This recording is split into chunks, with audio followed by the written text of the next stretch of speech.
So just finished exploring the Victoria Memorial. The palace is huge, the museum inside. So I decided to keep it for later. I was walking around in the garden where I last was at the fountain, and then it started raining. So I thought to take shelter inside the museum, but turns out the entire population had the exact same idea. So inside got really hot and humid and cramped, but anyways, explored what I could. Now it's almost 3 p.m. and I'm starving, so I'm gonna take an Uber to a restaurant first, grab something to eat, and then we'll continue exploring. But guess because it just finished raining, so the traffic would get very bad now. We'll see if I want to walk or take an Uber. Probably take an Uber.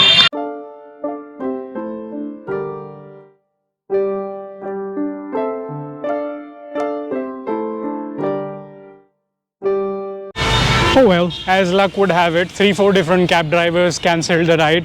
So just walking from the Victoria Memorial towards one of the restaurants that I really liked. It's about 4-kilometer walk from here, but the weather is nice, so I'm just walking. And along the way, if I find something else interesting, I might as well just dine there. So nothing, not fixated on that one particular restaurant, but that's using that as just like a North Star to guide the direction where I'm headed. So let's see what we find for a meal out here.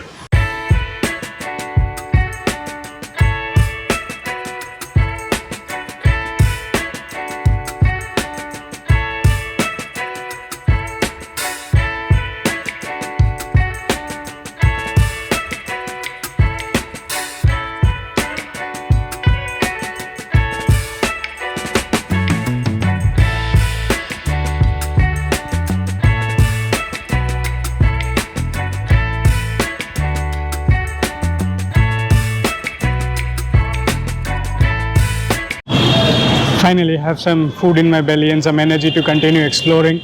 So this was in the Chandni Chowk area. A lot of computer repair and electronic repair shops here.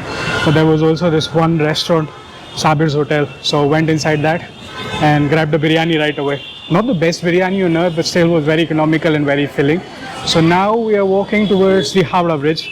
Another 30 odd minutes to walk there so we can digest the biryani. So let's keep walking.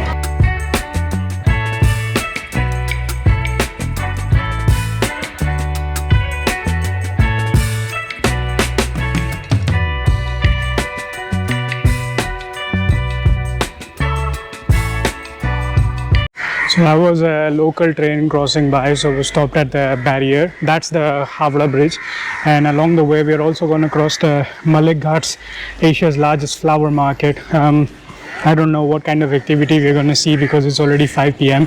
It's post rains, but we're going to see it because it's on the way anyway.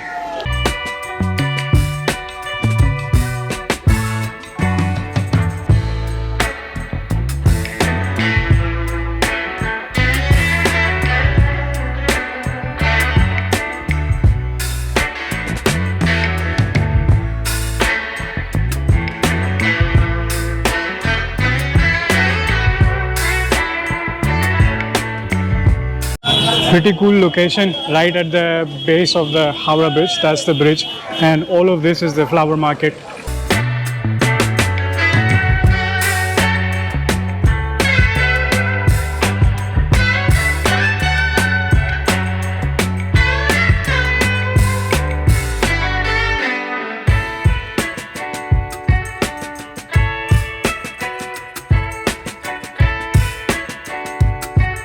That's the Howrah Bridge. This is the Hooghaly River, and behind me is the entire flower market, including the small narrow streets. So it seems like a pretty big market with meandering streets. I am not going inside all the streets. And why do I look so white? I don't know, maybe a little bit of a fog. Somewhat reasonable now, but I don't know why I'm looking so white. Actually, I'm sweating like crazy because of the humidity. But this was a nice, unique experience. I didn't want to do this explicitly, but it was on the way to the Howrah Bridge. So now the plan would be to find a way to get up there and walk along the bridge at least up until the midway point and take some photos over there.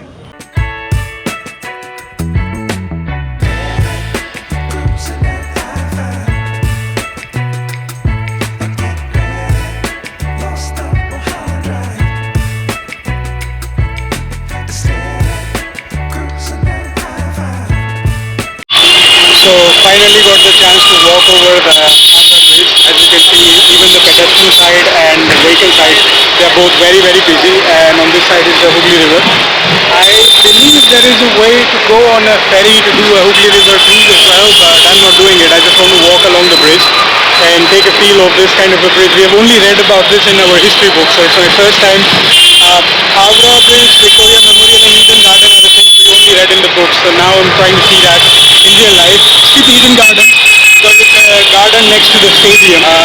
Didn't get a chance to go there anyway. But let's walk on to the other side, see what Howrah feels like.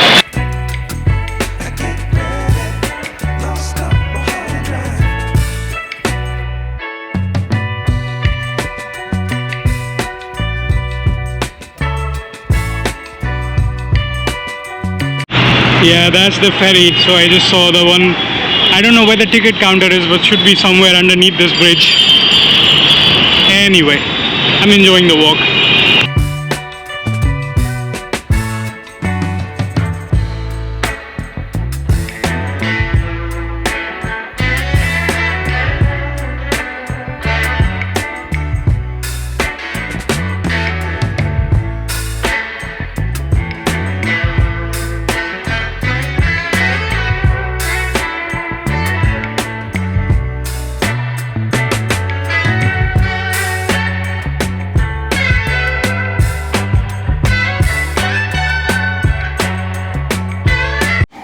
Alright, back to base. So the Uber ride over, the driver was very friendly. He gave me suggestions of how I could explore a couple of different nice temples here, which one to go in the morning, which one to go in the evening. There are two temples actually very close to this homestay as well, which I didn't know up until now, so I was being a little bit lazy. And then he also gave me contact information of two travel agencies that I could use to book a tour to Sundarbans, which I was looking into, and I was speaking to a few of them, but they were quoting very high price, so I wasn't liking what I was getting. So he recommended these agencies and they were offering a good discounted price to them. So he said you could also try and talk about yourself. And one thing I know, that as a solo traveler, you can't go there as a one-man army. You have to join, either bring your group or join some other group, and tours are pre-planned, only group tours and only through a travel agent. So we'll see how things work out and what we end up doing. So anyway, have this homestay for tonight is the last night. After that, have to move anyway, either move to a different hotel in the town or go with these people to explore Sundarbans first and then come back and explore the rest of the town. We'll see how things go. For now, headed to a sweet shop. I'm really looking forward to trying the Bengali sweets, but for now I'll just take an ice cream or something, whatever I find in the neighborhood. Gonna end this vlog here. Hope you enjoyed the walking tour of Victoria Memorial, the flower district, let's call it flower district, flower market, and the Howrah area. We're gonna explore the rest of the West Bengal soon in the coming vlogs. Until then, stay tuned. This is the Rustic Wanderer signing off.